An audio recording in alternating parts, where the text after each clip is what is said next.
மக்கள் வணக்கம். உலக தமிழ் அறிவாளிகளே, நலமுடன் சித்தர்களின் அருளால் பல்லாண்டு வாழ்வோம். மக்கள் தொலைக்காட்சியில் புத்தம் புது காலை என்கின்ற காலை நிகழ்ச்சியில் நலம் தரும் மூலிகை என்கின்ற பிரிவில் கபப்பிணிகளுக்குரிய வழிமுறைகள் என்னென்ன என்பதை பற்றி பார்க்கிறோம். அதற்குரிய மூலிகைகளை பார்த்து கொண்டிருக்கிறோம். இந்த மூலிகைகளை சொல்லுகிற போது பலர் கேட்கிற கேள்வி, இந்த மூலிகைலாம் எங்களுக்கு எங்கன்னே தெரியலையா. ஏதோ ஒரு சிலருக்கு கிராமப்புறத்தில் இருப்பவர்களுக்கு தெரியலாம், எங்களுக்கெல்லாம் தெரியவில்லை. இத்தனை மூலிகைகளையும் ஒன்றாக கொண்டு வந்து சேர்த்து நீங்கள் சொல்லுகிற மாதிரி அதை தயாரிப்பதற்கு எங்களுக்கு கால அவகாசமும் இல்லை, இதை தயாரித்தோட முடியும் என்கின்ற ஒரு தைரியமும் இல்லை.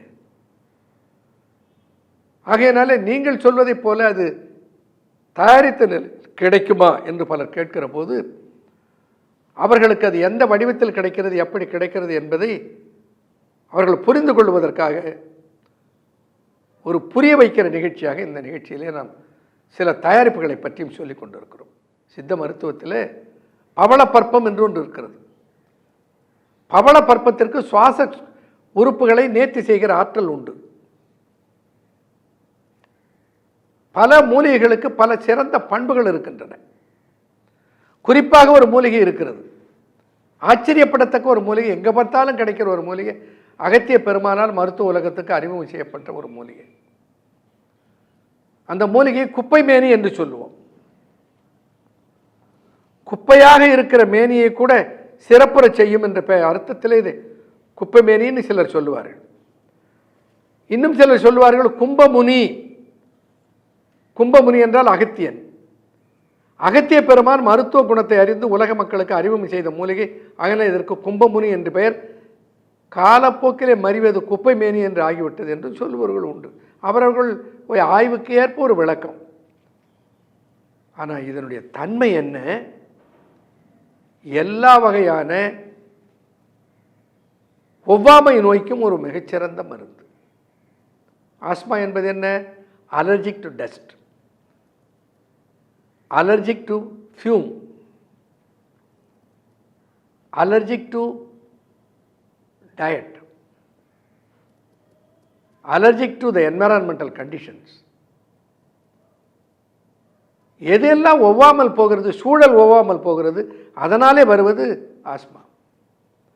தந்த மூலப்பிணி, தந்த மூலப்பிணி தீ தந்திடு புண், தந்த மூலப்பிணி தீ தந்திடு புண் சர்வ விஷம் உந்து குண்மம் உதிர மூலம் திணவு சூலம் சுவாசம் தொடர்பி நிசம் கபம் போம் ஞாலங்குள் மேனி. அதனால் 10 நோய்களை பட்டியலிடுகிறார் ஒரு மூலிகையை வைத்துக்கொண்டு.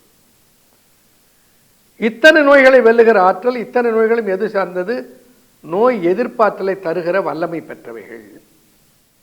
அப்போ இது கண்ணில் கண்ட இடத்துல கிடைக்கிற ஒரு மூலிகை. எல்லாருக்கும் தெரியும், காஸ்மோபாலிட்டன், உலகம் முழுக்க எங்கே போனாலும் இருக்கிறது.